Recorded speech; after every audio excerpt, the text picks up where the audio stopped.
నమస్కారం. ఈటీవీ 360కి స్వాగతం. ముందుగా ప్రధాన అంశాలు.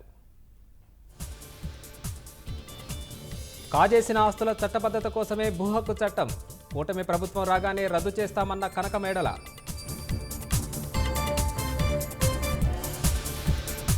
జగన్ పాలనలో రాష్ట్రం ఎడారిగా మారిందన్న తెలుగుదేశం. రివర్స్ టెండర్లతో సాగునీటి ప్రాజెక్టుల్ని నిర్వీర్యం చేశారని ధ్వజం. పింఛన్ల పంపిణీలో వైకాపా ప్రభుత్వ తీరు దుర్మార్గమన్న షర్మిల. పండుటాకులను చంపడమే పనిగా పెట్టుకున్నారా అంటూ నిలదీత. ప్రభుత్వ కుట్రతో అవ్వాతాతలకు రెండో రోజు పింఛన్ కష్టాలు.